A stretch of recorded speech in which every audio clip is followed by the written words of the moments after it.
A prayer for my family. Panginoon, maraming salamat sa aking pamilya. Maraming salamat at lagi silang andyan.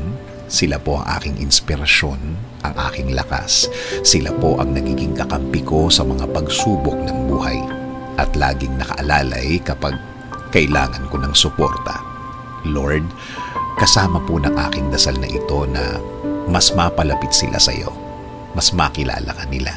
Mas malaman pa nila ang iyong kabaitan.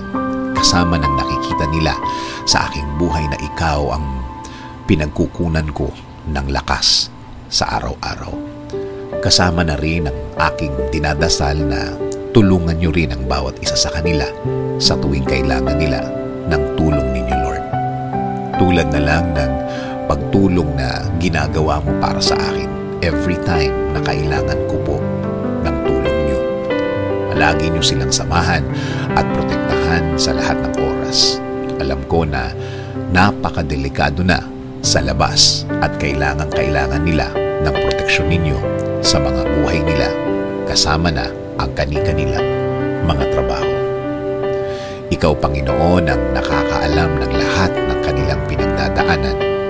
Alam mo kung anong mga pagsubok ang dumadating sa kanila. At alam ko, Lord, na ikaw lang ang makakatulong at makakasuporta sa kanila dahil alam mo ang kani-kanilang mga buhay. Bigyan mo sila ng talino para kanilang magamit sa tuwing may dalahin sila sa kani-kanilang mga buhay. I-remind mo sa kanila na ikaw lang ang panggagalingan ng mga bagay na ito. Mga tulong na ikaw lang ang makakaprovide. Tulungan niyo rin po ang pamilya kong may pinagdadaanan sa kani-kanilang araw.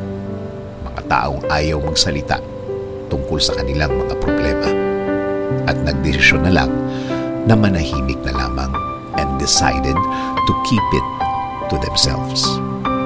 Panginoon, alagaan niyo po ang lahat ng magulang, kapatid at lahat ng miyembro ng pamilyang Pilipino. Patuloy niyo kaming ilayo sa lahat ng uri ng sakit.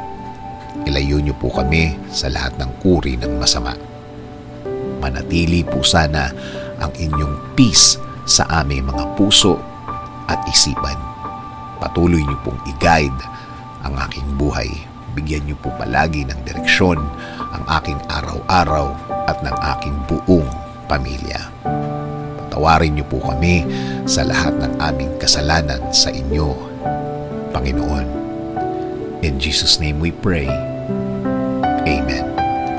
Sabi nga sa Colossians 3:13, bear with each other and forgive one another